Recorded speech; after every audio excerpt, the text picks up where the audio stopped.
Hello दोस्तों, विश्वापनस्या के online class में आपका स्वागत है। आज हम आपको गणित का एक शीर्षक पढ़ाएंगे, एक टॉपिक पढ़ाएंगे जिसका नाम है प्रोबेबिलिटी।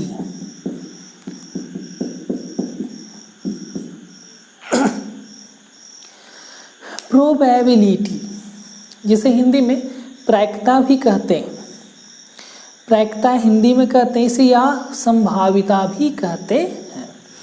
इसका संबंध संभावना से है। संभावना का मतलब क्या? तो संभावना के बारे में लगभग हम लोग डेली लाइफ में बहुत सारे ऐसे वाक्य इस्तेमाल करते हैं जिसमें संभावना जुड़ी हुई होती है। जैसे आज वर्षा हो सकती है, वह कल यहाँ आ सकता है, भारत मैच जीत सकता है। तो ऐसे बहुत सारे वाक्य हैं जो हम संभावना व्यक्त करने के लिए इस्तेमाल करते हैं, और संभावना से ही संबंधित है गणित का ये चैप्टर जिसका नाम है प्रोबेबिलिटी। इसकी शुरुआत काफ़ी इंटरेस्टिंग है। इसकी शुरुआत जुआ खेलने से हुई थी। सोचिए, जुआ खेलने से जिस चीज़ की शुरुआत हुई थी आज इतना प्रसिद्ध हो गया है और हर क्षेत्र में इसका इस्तेमाल होने लगा है। तो इसकी शुरुआत के बारे में थोड़ा सा हम बता दें, फिर हम इसके डिटेल से इस चैप्टर को हम पढ़ाएंगे। तो इसकी शुरुआत जो हुई थी लगभग 1650 ईस्वी के आसपास, यानी 17वीं शताब्दी में। 17वीं शताब्दी में जुआ काफ़ी ज़्यादा खेला जाता था, और उसी बीच एक जुआरी था जिसका नाम था सैवेलियर। वो गया पास्कल के पास, क्योंकि वो बहुत जुआ में हार रहा था। तो सोचा जाके देखते हैं वहाँ कोई उपाय इनके पास होगा। तो चूँकि उस समय काफ़ी प्रसिद्ध थे पास्कल, तो पास्कल के पास वो गया इंसान और बोला इसका कोई सोल्यूशन निकालिए। तो इसका कोई सोल्यूशन तो खासकर ऐसा नहीं कि थोड़ी कन्फर्म आपको बता दे कि आप जीत ही जाइएगा, ऐसा थोड़ी है, लेकिन फिर भी एक संभावना कि आपके जीतने की संभावना कितनी है, इस पर गहन मंथन करने लगे पास्कल। और पास्कल ने इसकी चर्चा किया था पियरे दी फार्मा के साथ। दोनों मिलकर इस टॉपिक पर चर्चा करने लगे, और उसके बाद ही इसका सिद्धांत, प्रायिकता का सिद्धांत निकाला दोनों ने। ठीक है, इस तरह से प्रायिकता की शुरुआत हुई थी। जहाँ तक प्रायिकता पर लिखी पहली पुस्तक की बात है, तो प्रायिकता पर जो पहली पुस्तक लिखी गई थी, book on games of chance, जो 1663 ईस्वी में लिखी गई थी, जिसे जे कॉर्डन ने लिखा था। तो आइए शुरू करते हैं ये टॉपिक प्रोबेबिलिटी। प्रोबेबिलिटी शुरू करने के लिए हम आपको एकदम थोड़ा सा डायरेक्ट हम आपको कंसेप्ट बताते हैं, उसी से सब कुछ निकल जाएगा। जैसे एक कंसेप्ट है, probability of E is equal to number of E and number of S.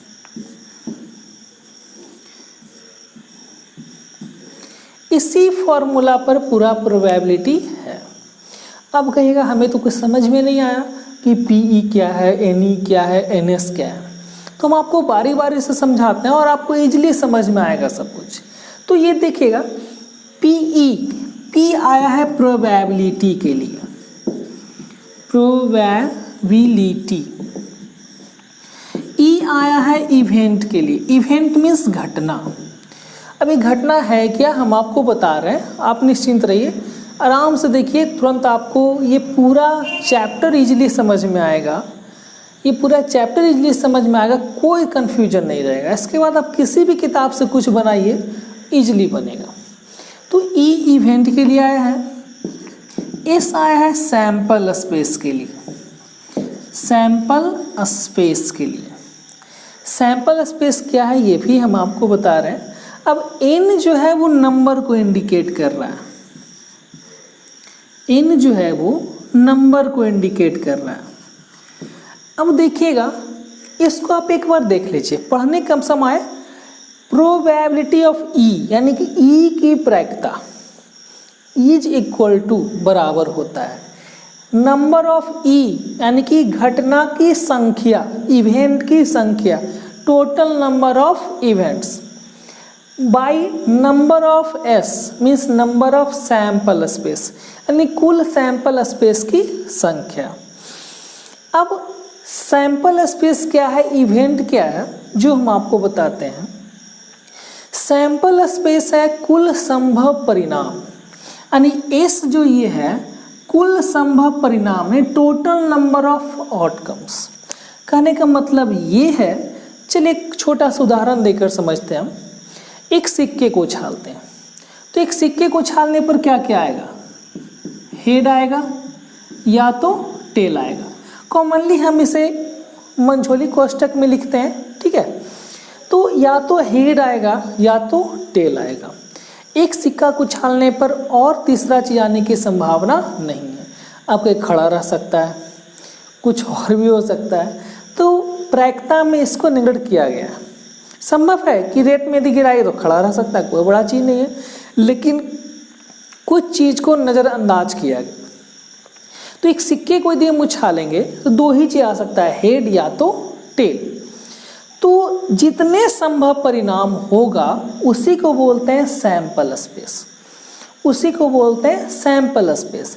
यानी कि एक सिक्का को उछालने पर जो परिणाम आया एच और टी यानी हेड और टेल, ये जो दो हैं ये सैंपल स्पेस हो गया। यानी सैंपल स्पेस यदि हम देखा जाए, एक कॉइन उछाले हम, वन कॉइन, एक कॉइन को उछालने पर सैंपल स्पेस क्या क्या आ गया, या तो हेड या तो टेल। अब इसको n लगाते हैं, मतलब नंबर ऑफ सैंपल स्पेस कितना हो गया, 2।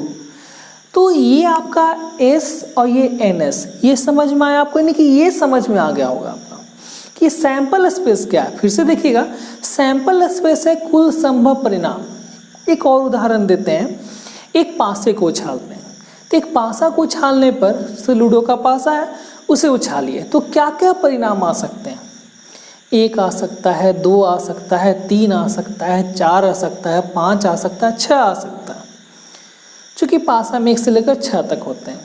तो ये जो 6 आ गया, 1 2 3 4 5 6, ये हो गया सैंपल स्पेस। तो जो संभव परिणाम होते हैं वो होता है सैंपल स्पेस।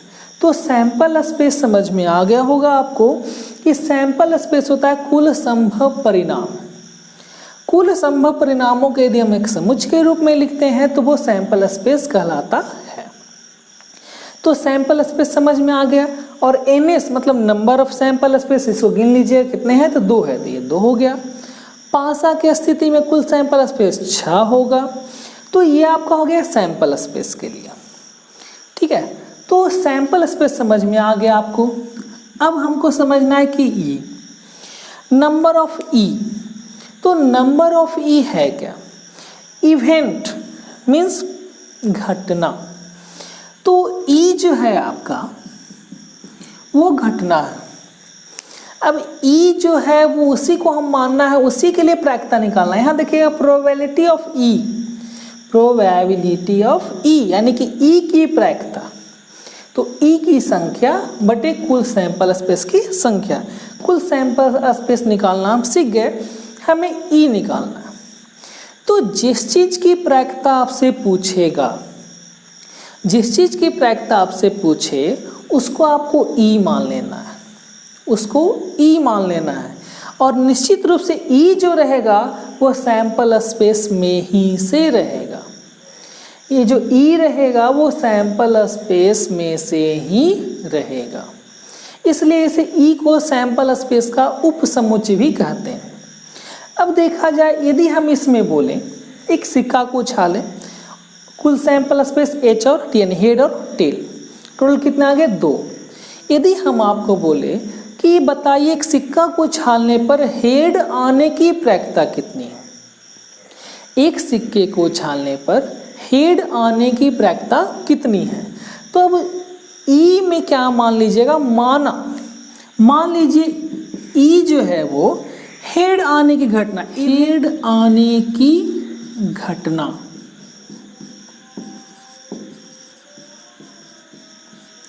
ठीक है, क्वेश्चन ये था मेरा, एक सिक्के को उछाला जाता है तो हेड आने की प्रायिकता ज्ञात करें। तो जो चीज़ पूछ रहा है उससे आप घटना मान लो, तो माना ई बराबर हेड आने की घटना। तो हेड कितने हैं इसमें, 1, यानी कि ई बराबर क्या हो गया आपका एच। कितने हैं टोटल, तो नंबर ऑफ ई कितना हो गया? 1। अब देखिएगा पूछ क्या रहा था, हेड आने की प्रायिकता। तो हमने मान लिया ई बराबर हेड आने की घटना, तो ई हेड कितना आया? 1 बार आया, तो ई हो गया h। अब नंबर ऑफ ई कितना हो गया, यानी कि टोटल कितना गया? 1। अब हमको निकालना प्रोबेबिलिटी ऑफ ई। जो ये क्वेश्चन कर रहा था आपका कि हेड आने की प्रायिकता क्या करना, हेड ई क्या माने थे? हेड आने की घटना। अब उसी की प्रायिकता निकालना, तो सिंपल सा फॉर्मूला सेट कीजिए, निकल जाएगा। प्रोबेबिलिटी ऑफ ई बराबर N E by N S. N E कितना है? 1 और एन एस कितना है? 2, तो 1/2 यही आपका हो गया प्रायिकता। तो एक सिक्के को छालने पर हेड आने की प्रायिकता कितनी हो जाएगी? 1/2। चलिए एक और उदाहरण देकर समझाते हैं और आपको अच्छी तरह समझ में आएगा। ठीक है, देखते हैं। एक और उदाहरण ले रहे हैं।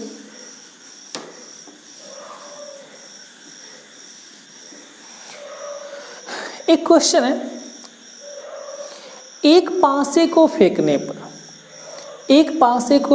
पर सम संख्या आने की प्रायिकता ज्ञात करें। तो एक पासे को फेंकने पर सम संख्या आने की प्रायिकता ज्ञात करें। चलिए इसको थोड़ा सा हम साइड में लिखते हैं। प्रोबेबिलिटी ऑफ ई बराबर number of E by number of S, यही आपका मेन कंसेप्ट है। क्वेश्चन ये था, एक पासे को फेंकने पर सम संख्या आने की प्रायिकता ज्ञात करें। चलिए देखते हैं। तो एक पासे को फेंकने पर, तो एक पासा जब फेंकेंगे तो कुल सैंपल स्पेस कितना है, इसको बढ़िया से हम लिख लेते हैं। एक पैटर्न आपको समझ में आ जाएगा जिससे आपको हल करने में आसानी होगा। तो एक पासे को फेंकने पर, एक पासे को फेंकने पर सैंपल स्पेस क्या क्या आएगा, यानी कि पासा एक फेंकेंगे तो क्या क्या आ सकता है। तो क्या क्या आ सकता है? 1 आ सकता है, 2 आ सकता है, 3 आ सकता है, 4 आ सकता है, 5 आ सकता है, या फिर 6 आ सकता है। अब ये 6 तक आ सकता है। टोटल नंबर ऑफ कितना हो गया सैंपल स्पेस? तो टोटल नंबर ऑफ 1 2 3 4 5 और 6, टोटल 6। तो ये निकल गया आपका सैंपल स्पेस। तो सैंपल एक पासे को फेंकने पर टोटल सैंपल स्पेस कितना आ गया? 6। क्वेश्चन ये कह रहा था कि सम संख्या आने की प्रायिकता ज्ञात करें। तो माना ई बराबर, मान लीजिए माना ई बराबर सम संख्या आने की घटना, ध्यान रखिएगा घटना मानेगा, प्रायिकता मत मान लीजिए डायरेक्ट। सम संख्या आने की घटना। अब सम संख्या, एक पासा को जो फेंकेंगे तो सम संख्या क्या क्या है जो आ सकता है, यानी कि इसी में आपको पहले बताए थे ई जो होगा वो एस के समुच्चय से ही होगा और ई को एस का उपसमुच्चय भी कहते हैं। तो सम संख्या कौन कौन है? 2 4 और 6। तो ये ई बराबर क्या हो गया? 2 4 and 6। Total number of event कितना हो गया? 1 2 3। टोटल कितने हो गए? 3। अब देखिएगा एन एस आपको निकल गया, एन ई आपका निकल गया। क्या पूछ रहा है आपको? क्या पूछ रहा है? सम संख्या आने की प्रायिकता। तो इस चूंकि हम जानते हैं probability of E is equal to N E by N S. कहने का मतलब किसी भी घटना की प्रायिकता जो होती है उस घटना की संख्या और उस घटना में कुल सैंपल स्पेस। अब देखिएगा, अब इसमें देखिए एन ई कितना है आपका? 3, एन एस कितना है? 6। कितने हो गए? 2, यानी 1/2। यही आपका आंसर आ गया। यानी कि यदि हम इसको और लिखें, अतः लिख सकते हैं। यदि आपको और अच्छा बेहतर ढंग से लिखना है, अतः एक पासे को फेंकने पर सम संख्या आने की प्रायिकता 1/2 होगी। तो ये हो गया आपका पासे को फेंकने पर। तो सिंपल सा चीज़ है। अब प्रायिकता में जितने क्वेश्चन है सब कुछ आपको इजीली पता चल जाएगा। तो ये हो गया पासा को फेंकने पर। इसके पहले एक उदाहरण दिया सिक्के को फेंकने पर। अब डायरेक्ट यदि आपको कुछ क्वेश्चन दे दे, अब आपको एस और ई निकालना नहीं होगा, एस और ई आपको निकाल कर डायरेक्ट नंबर ही बता सकता है। चलिए क्वेश्चन ले रहे हैं फिर से। एक थैले में 5 लाल गेंदें तथा 10 नीली गेंदें हैं। एक गेंद को थैले से यादृच्छया निकाला जाता है। यादृच्छया को अंग्रेजी में रैंडमली बोलते हैं। थैले से लाल गेंद निकलने की प्रायिकता ज्ञात करें। तो सबसे पहले एक शब्द, एक टर्म आया यहाँ पर यादृच्छया। यादृच्छया का मतलब होता है कि बिना देखे हुए। अब हम भी देख के निकालेंगे तो फिर प्रायिकता रहा कहाँ, तो पता ही चल जाए कि कौन सा गेंद है, किस तरह गेंद है। इसलिए यहाँ पर बोला गया यादृच्छया निकाले, नहीं बिना देखे हुए आपका निकाला गेंद। तो वह गेंद का लाल गेंद रहने की प्रायिकता कितनी होगी। अब इस क्वेश्चन में देखिएगा नंबर ही दिया हुआ है, 5 लाल गेंदें और 10 नीली गेंदें। यदि देखा जाए इसमें हम देखेंगे तो लाल गेंद की संख्या कितनी हो गई, लाल गेंद की संख्या कितनी हो गई 5, और नीली गेंद की संख्या कितनी हो गई 10। कुल गेंद की संख्या कितनी हो गई,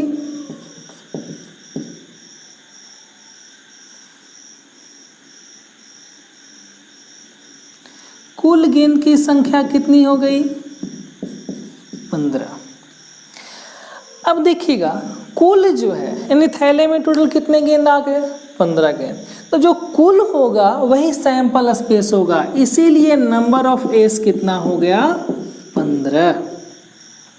तो ये डायरेक्ट निकल गया, चूंकि आपको संख्या ही दिया हुआ था तो नंबर ऑफ एस कितना हो गया 15। अब देखिएगा, अब नंबर ऑफ स्पेस निकल गया 15, नंबर सैंपल स्पेस। पूछ क्या रहा है, पूछ रहा है यादृच्छया निकाला जाता है तो लाल गेंद निकलने की प्रायिकता ज्ञात करें। तो आपको पहले भी बोले थे जो पूछ रहा है उसे मान लिया जाए। तो मान लेते हैं थैले से लाल गेंद निकलने की, माना ई बराबर थैले से लाल गेंद निकलने की घटना। अब बताइए लाल गेंद कितनी थी थैले में 5, तो नंबर ऑफ ई कितने हो गए 5। अब नंबर ऑफ ई आपको पता है, नंबर ऑफ एस आपको पता है, तो क्या प्रोबेबिलिटी ऑफ ई नहीं निकाल सकते हैं, इजीली निकलेगा। चूँकि हमें पता है probability of E is equal to N E by N S. N E कितना है 5, एन एस कितना है 15, कितने हो गए 3, यानी कि 1/3। यानी उस थैले से लाल गेंद निकलने की प्रायिकता कितनी हो गई 1/3। तो ऐसे बहुत सारे क्वेश्चन आपको मिलेंगे, ऐसे बहुत सारे क्वेश्चन आपको मिलेंगे। बनेगा, इजली बनेगा, बनाइएगा, कोई प्रॉब्लम नहीं होगा। यदि कोई प्रॉब्लम होगा तो दिए गए नंबर पर आप व्हाट्सएप कीजिएगा, आपको सोल्यूशन हो जाएगा। तो अब देखिएगा इस समझ में आ गया। कुछ और हम आपको इंटरेस्टिंग टर्म यानी इम्पॉर्टेंट टर्म हम आपको बताते हैं जो आपको जानना जरूरी है प्रोबेबिलिटी को लेकर। अब प्रोबेबिलिटी को लेकर टर्म जानना जरूरी है, जिसमें सबसे इम्पॉर्टेंट एक चीज़ है निश्चित घटना और अनिश्चित घटना। तो घटना जो होते हैं वो 2 प्रकार के होते हैं, एक निश्चित घटना और एक है अनिश्चित घटना। निश्चित घटना और अनिश्चित घटना यानी कि जिस घटना की घटने की संभावना यानी हर हाल में वो होगा ही, तो वैसे घटना को निश्चित घटना कहेंगे। और वह घटना जो किसी भी कीमत पर नहीं होगा उसे अनिश्चित घटना कहते हैं। एक छोटा सा उदाहरण देते हैं। यदि हम आपको बोले एक पासे को फेंकने पर 7 आने की प्रायिकता ज्ञात करें, चलो छोड़ो 7 आने की घटना बताएं, तो 7 आना एक पासे में 1 से लेकर 6 तक होता है, 7 नहीं रहता है, नहीं आ सकता है, इसलिए वह घटना जो हो गया वो अनिश्चित घटना हो गया। यदि हम आपको बोलें एक पासे को फेंकने पर 7 से कम आने की घटना बताएं, यानी 1 से 6 तक आने की घटना बताएं। तो 1 से 6 हर हाल में आएगा, तो वह घटना जिसकी घटने की निश्चितता को वो घटेगा ही, वैसी घटना को निश्चित घटना कहते हैं। और वैसा घटना जो इम्पॉसिबल है कि वो घटेगा, उसे अनिश्चित घटना कहते हैं। निश्चित घटना की प्रायिकता 1 होती है, यानी कि हर हाल में जो घटेगा ही उसकी प्रायिकता होती है 1। और अनिश्चित घटना की प्रायिकता होती है 0। अनिश्चित घटना की प्रायिकता होती है 0, यानी कि निश्चित घटना की प्रायिकता 1 और अनिश्चित घटना की प्रायिकता 0। जिसके घटने के हर हाल में संभावना घटेगा ही उसकी प्रायिकता 1, जो इम्पॉसिबल है कि वो घटना घटेगा उसकी प्रायिकता 0। और ये भी आपको पता होना चाहिए कि किसी भी घटना की जो प्रायिकता होती है वो 0 से बड़ा या बराबर या 1 से छोटा या बराबर होती है। कहने का मतलब ये है कि किसी भी घटना की प्रायिकता 0 और 1 के बीच होती है, जिसमें 0 और 1 दोनों शामिल है। किसी भी घटना की जो प्रायिकता होती है वो 0 से बड़ा या 0 के बराबर या 1 से छोटा या 1 के बराबर होती है। यानी जो भी प्रोबेबिलिटी होता है वो 0 से बड़ा और 1 से छोटा होता है, और 0, 1 भी उसमें शामिल होता है। यदि कोई बोले आपको क्या ये प्रायिकता हो सकती है, इम्पॉसिबल है, माइनस में प्रायिकता नहीं हो सकती है। 0 से छोटा नहीं होगा और 1 से बड़ा नहीं होगा, नहीं हो सकती है। तो ध्यान रखना कि प्रायिकता हमेशा 0 से बड़ा होती है या 0 के बराबर होती है, 1 से छोटा होती है, 1 के बराबर होती है। तो निश्चित घटना और अनिश्चित घटना, तो निश्चित घटना की प्रायिकता 1 होती है और अनिश्चित घटना की प्रायिकता 0 होती है। तो ये हो गया आपका प्रायिकता संबंधित सारे टर्म। एक चीज़ और आपको आएगा कि नहीं होने की प्रायिकता, जैसे कि यदि अभी एक उदाहरण दिए थे थैले में, तो उसमें बोला गया थैले से लाल गेंद निकलने की प्रायिकता बताएं। तो लाल गेंद, उस रंग से एक और क्वेश्चन आ सकता है कि थैले से लाल गेंद के नहीं निकलने की प्रायिकता क्या होती है। उस स्थिति में आपको उसकी प्रायिकता निकाल लीजिएगा, और नहीं आने के लिए हम सूचित करते हैं ई डैश से। ई डैश या ई ऊपर वार भी होता है, तो ई डैश जो होता है 1 माइनस पीई। कहने का मतलब ये है, यदि आपसे इस क्वेश्चन में पूछता कि लाल गेंद के नहीं निकलने की प्रायिकता बताएं, तो ई डैश बराबर हो गया लाल गेंद के नहीं निकलने की। तो किसी भी नहीं निकलने की प्रायिकता क्या हो गया, 1 में उसके निकलने की प्रायिकता को घटा दीजिएगा, यानी लाल गेंद निकलने की प्रायिकता निकाल दीजिएगा, जैसे हम निकाले थे कुछ देर पहले, उसको 1 से घटा दीजिएगा, वो आपका निकल जाएगा लाल गेंद के नहीं निकलने की प्रायिकता। तो इस ढंग से ये चैप्टर में पूरा ही है। इसके अलावा यदि कोई प्रॉब्लम आपको हो तो हम नेक्स्ट वीडियो में हम आपको इसका सॉल्यूशन भी कुछ बताएंगे। जो प्रॉब्लम यदि आपको फिर भी रह गया तो कमेंट बॉक्स में भी लिख सकते हैं या फिर डायरेक्ट मैसेज कर सकते हैं। तो तब तक के लिए धन्यवाद, मिलते हैं अगले वीडियो में।